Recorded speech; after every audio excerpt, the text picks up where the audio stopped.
ლევან კალაძე წერილებში ოჯახს კატეგორიულად თხოვდა, რომ არ ეთანამშრომლად პოლიციასთან.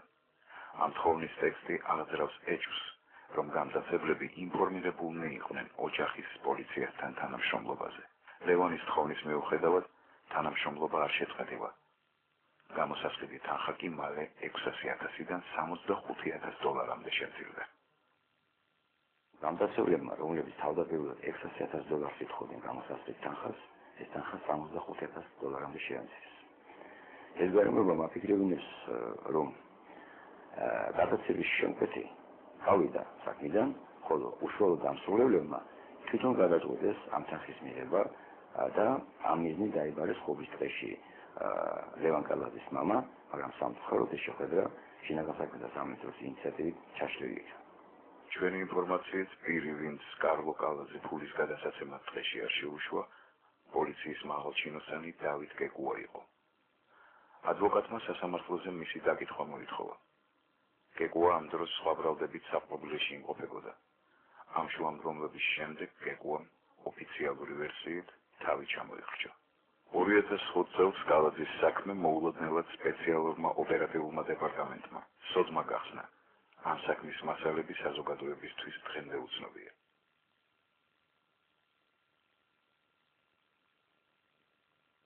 2005 წლის 24 აგვისტოს ნარკოტიკების დიდი რაოდენობით შენახვა შეძენისთვის დაბა საირმეში დააკავეს და რამდენიმე დღეში კალაძის გადაცემაში მონაწილეობისთვის ბრალე წაუყენეს გიორგი წაკაძეს. ჩვენ რა თქმა უნდა ვცდილობდით საქმის მასალების მიღებას, რომელიც ბაღდადის რაიონულ სასამართლოში ინახებოდა.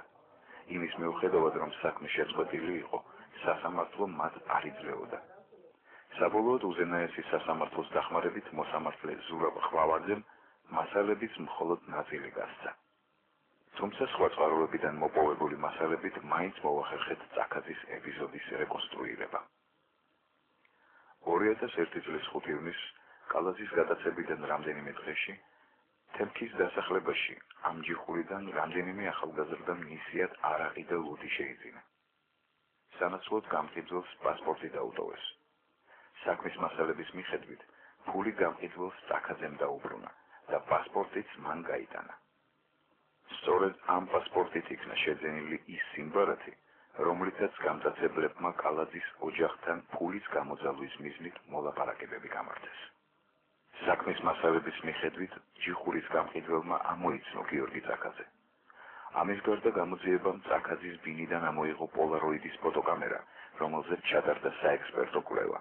საექსპერტო დასკვნის მიხედვით პოლაროიდის ფოტოკამერით გადაღებული ფოტოსურათის იდენტიფიცირება შესაძლებელია ფოტოზე დაყოლილი კვლევის მიხედვით.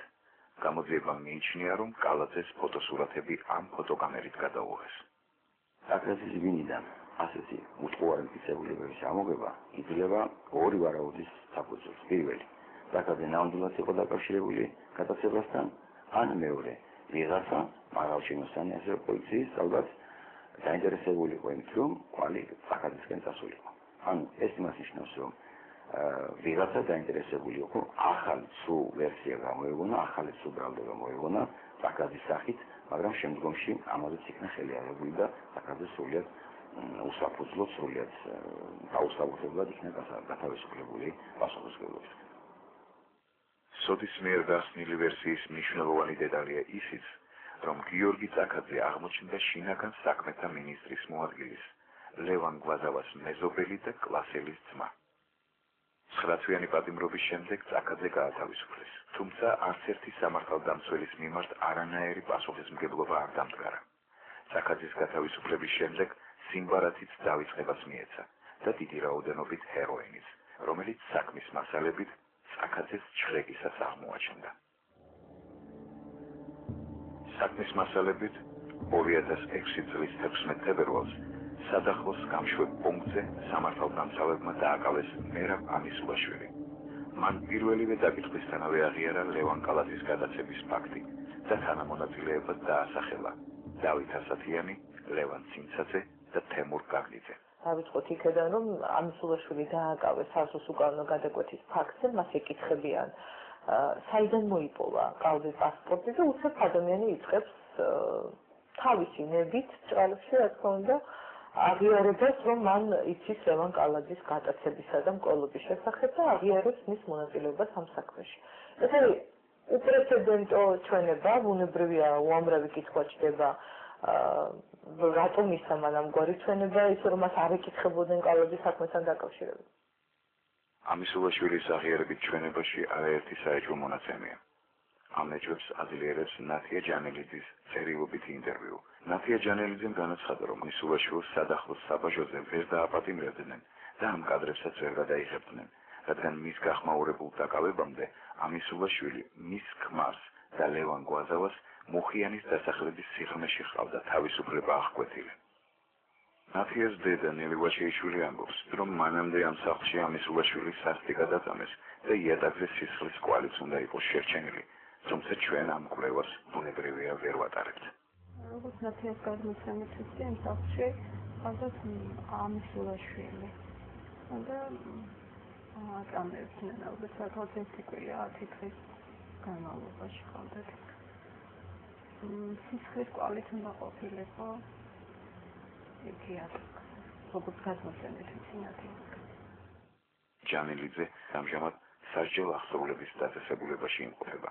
მას მსჯავრი დაედო თავისი ქმრის, უჩა ჯანელიძის მკვლელობისთვის, რომელიც შინაგან საქმეთა მინისტრის მოადგილის ლევან გვაზავას დეიდაშვილი იყო და სადახლოს საბაჟოზე მუშაობდა პოლიციის უფროსად.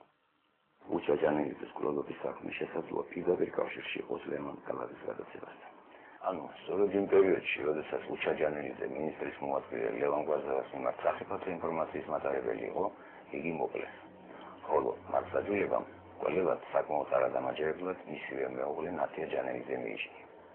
ორივე ამის შესახებ ნათია ჯანელიძე საბოლოო სასამართლოში აპირებდა თხრობას, მაგრამ მასზე განხორციელებული ზეწოლის შედეგად მან უარი განაცხადა ჩემს მონაწილეობას საქმეში და მეძულებული გავხდი დამეტოვებინა სასამართლო პროცესი.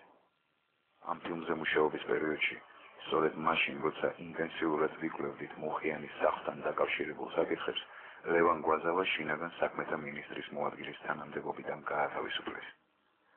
სამინისტროს არ გამოუქვეყნებია გვაზავას გათავისუფლების ოფიციალური და არაოფიციალური მიზეზები, თუმცა რამდენიმე ფაქტის შეფასებით შესაძლებელია კალაძის საქმეში ლევან გვაზავას როლის ინტერპრეტირება. კალაძის საქმის ყველა ვერსიასთან დაკავშირებით ხელისუფლება აშკარად ცდილობდა, რომ გატაცების შემსრულებლების წარმოჩენით გამოძიება დაესრულებინა, რათა კვალი დამკვეთებამდე არ მისულიყო.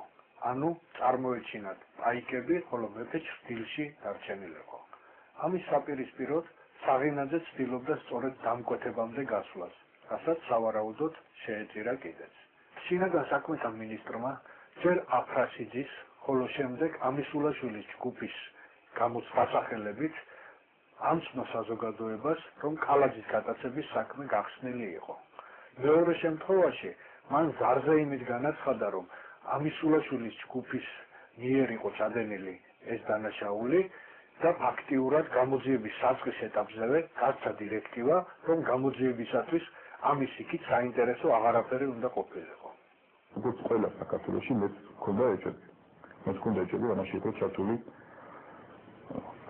მაღალჩინოსნები თქვათ იქ მინისტრის მოადგილეები, სამართლოს უფროსები და ასე შემდეგ. ბევრი ამ ადამიანებისა მუშაობს თვითონ შინაგან საქმეთა სამინისტროში. თუმცა მინდა გითხრათ, რომ ბევრმა ადამიანმა ბოლო 5 წლის განმავლობაში პირველად დაიძინა წინარად, რადგანაც მათ ზოგი მათგან გამოძიებაში მონაწილეობდა, ზოგი არ მონაწილეობდა გამოძიებაში, მაგრამ მათ ასე ვთქვათ, სულ არაფერი თავის შვილების წინაშე ისინი არიან პირნათლები, რადგანაც ეჭვები საზოგადოებაში არსებობს.